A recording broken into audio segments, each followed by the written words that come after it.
राहुल गांधी एक बार फिर से केंद्र सरकार पर जमकर बरसे। प्रधानमंत्री नरेंद्र मोदी पर बड़ा हमला किया और इस बार राहुल गांधी ने बहुत कुछ बोला है। प्रधानमंत्री नरेंद्र मोदी पर आरोप लगाया कि देश का सब कुछ बेच डाला है इस सरकार ने।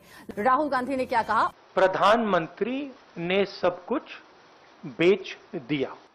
1.5 लाख करोड़ रुपए रेलवेज, 400 स्टेशन, 150 ट्रेनें, रेलवे ट्रैक और वुडशेड।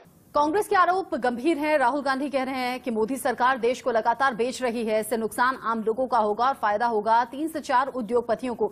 विवेक बिंद्रा हमारे साथ होंगे सीनियर इकोनॉमिस्ट के तौर पर। विवेक बिंद्रा से हम ये भी पूछेंगे क्या मतलब होता है इन सब चीजों का, निजीकरण का मतलब क्या है और इकोनॉमी देश की आप कहां से कहां पहुंची है, इसके मायने भी क्या है। विवेक बिंद्रा जी जरा समझाइएगा दर्शकों को, प्राइवेटाइजेशन का मतलब क्या होता है, इसकी जरूरत क्यों पड़ती है किसी भी सरकार को, और इकोनॉमी जो हिंदुस्तान की अभी है पहले के मुकाबले में अब की इकोनॉमी को आप कैसे देखते हैं? हालांकि कोविड काल से प्रभावित सब हुआ है, दुनिया हुई है, ये हम सब जानते हैं। धन्यवाद, थैंक यू वेरी मच। पहले समझते हैं कि आप वैल्यूएबल रिसोर्सेज को जनरेट करते हैं सरकार के लिए, आपके फिस्कल डेफिसिट का जो गैप है उसको कम करते हैं और डेवलपमेंटल प्रोजेक्ट के लिए आपको पैसा चाहिए। सरकार का काम होना चाहिए कि वो infrastructure, defence, education, health care और लॉ एंड ऑर्डर पर काम करे। सरकार का काम बिजनेस करना नहीं होना चाहिए।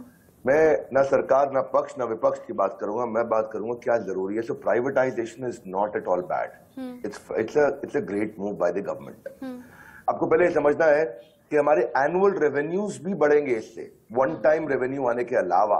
और टैक्स पेयर के लिए क्या होगा, देखिए आपने जब ये एसेट्स आप बेचते हैं, निकालते हैं इनको बाहर, ये लॉन्ग टर्म इंटरेस्ट में है टैक्स पेयर के। क्योंकि एक अगर आपके पास में कोई बड़ा 70 साल, 50 साल, 20 साल में आपने एक प्रोजेक्ट बनाया, उस प्रोजेक्ट पे कॉस्ट आई, उसकी अगर करंट यील्ड अगर 1 लाख करोड़ लगा और उससे मैं 2000 करोड़ रुपया साल का नहीं बना पा रहा हूं सरकार के लिए, तो इसका मतलब उसकी यील्ड बहुत लो है।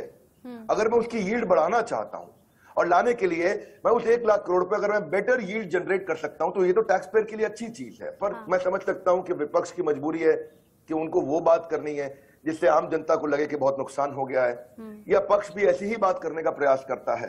हालांकि कल के मैंने देखा वो जो प्रेस कॉन्फ्रेंस हुआ उसमें चिदम्बरम जी की बात अच्छी थी। ही सेड वेरी नाइसली कि भाई स्टेक होल्डर्स को इन्वॉल्व करो, and I like that point. But overall I think हमारे पास जो स्टक फंड है इस समय, उनको हेल्थ केयर में, एजुकेशन में, इंफ्रास्ट्रक्चर में लगाना है। That's number 1। नंबर 2, डिफेंस का लैंड, रेलवे की जमीन, बाकी पीएसयू, उनको लिक्विडेट इसलिए करना जरूरी है क्योंकि वो अनप्रोडक्टिव एसेट है। आप अनप्रोडक्टिव एसेट को रखें और चिपका के रखें, उससे कभी फायदा देश को नहीं होगा। दूसरा, हमने पहले भी देखा है कि पे राइज बढ़ता है डिसइन्वेस्टमेंट से, प्राइवेटाइजेशन से तनख्वाहें बढ़ती हैं, नई अपॉर्चुनिटीज आती हैं, करियर ग्रोथ होता है और नया एम्प्लॉयमेंट जनरेशन होता है। अगला पॉइंट यह है कि वर्ल्ड बैंक ने भी ये रिपोर्ट किया है कि लगभग $100 बिलियन से ज्यादा का प्राइवेटाइजेशन 97 में शुरू हो गया था। चाइना ने शुरुआत करी थी इसकी और लैटिन अमेरिका ने बहुत किया इसको। यूके को देखो, मार्गरेट थैचर गवर्नमेंट जिसने शुरुआत करी 80s में यूके के अंदर, पहले समझिए ये नारा उनका था कि government has no business to be in business. आप ऐसा समझिए कि British Telecom, British Airways, British power, British Petroleum, British Gas, British Rail, regional water board, ये सब कुछ उन्होंने बेचा। क्यों बेचा? इससे जब पैसा आता है तो इससे डेवलपमेंट प्रोजेक्ट के अंदर क्या मेरा काम है कि मैं एयर इंडिया को लेकर के जेट के साथ, इंडिगो के साथ, इस टाटा ग्रुप के साथ सबसे कंपीट करूं और थोड़ा बहुत मुनाफा कमा भी लूं कभी चल के अगले 50 साल में, जो कि कंप्लीटली लॉस में है? क्या फायदा होगा देश को? इससे कंप्लीटली देश के टैक्स पेयर के पैसे का नुकसान हो रहा है। Taiwan, Hungary, Thailand, Philippines, Korea, Turkey, Poland, Zambia, सबके सब शुरू कर रहे हैं। जर्मनी ने, 2 मिनट दीजिएगा, 2 मिनट और सुनिएगा। जर्मनी ने 13,500 कंपनीज को प्राइवेटाइज किया। अब आप ये समझो, टेलीफोन, इलेक्ट्रिसिटी, गैस सप्लाई, जब आप इनको प्राइवेटाइज करते हो इसकी कॉस्ट कम होती है और कंज्यूमर को ज्यादा बेनिफिट मिलता है। अगर आपको वी शेप इकोनॉमी चाहिए कोविड के बाद में, आप चाहते हैं कि इकोनॉमी आगे बढ़े, तो पूंजीपति के बढ़ने से देश नहीं बिकता है। पहले समझ लें। लोग कहते हैं कई बार कि पूंजीपति पैसा खा जाएगा। कैसे? ब्रेकफास्ट में खाएगा, लंच में खाएगा, ब्रेड के बीच में लगा के खाएगा।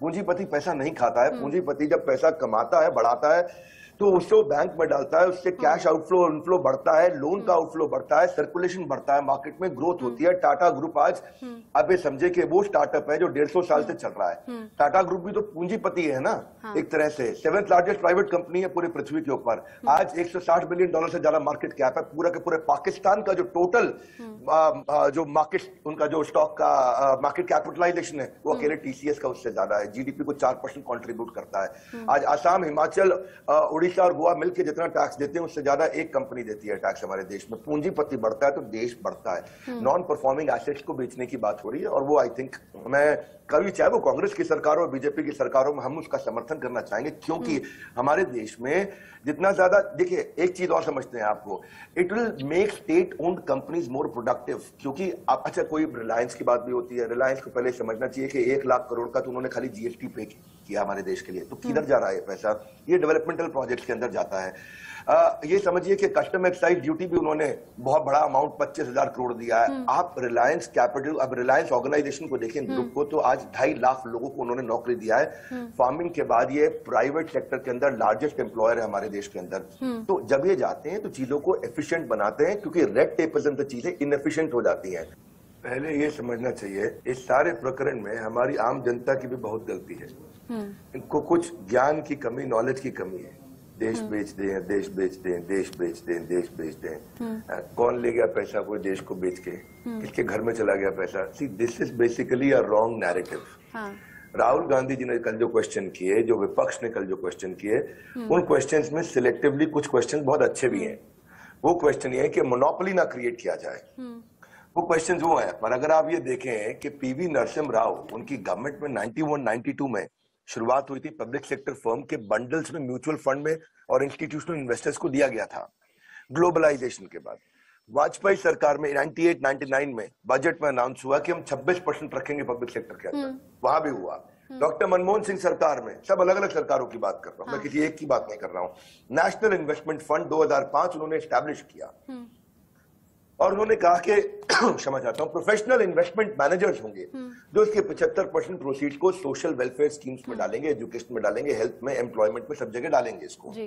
वो अलग बात है 2008-9 में क्राइसिस आ गया, बाद में बाढ़, वो ड्रॉट आ गया, बिल्कुल एकदम सूखा पड़ गया, 3 साल उसमें डिले हुआ। 2013 में वही काम आज अगर वो मनमोहन सरकार करती तो मैं उनकी तारीफ करता, वही नरसिम्हा राव सरकार करेंगे तो मैं उनकी तारीफ करूंगा। आपने जितनी बातें अब तक बोली हैं सब पॉजिटिव संकेत की तरह नजर आ रही हैं। आप सभी का हमारे साथ जुड़ने के लिए शुक्रिया।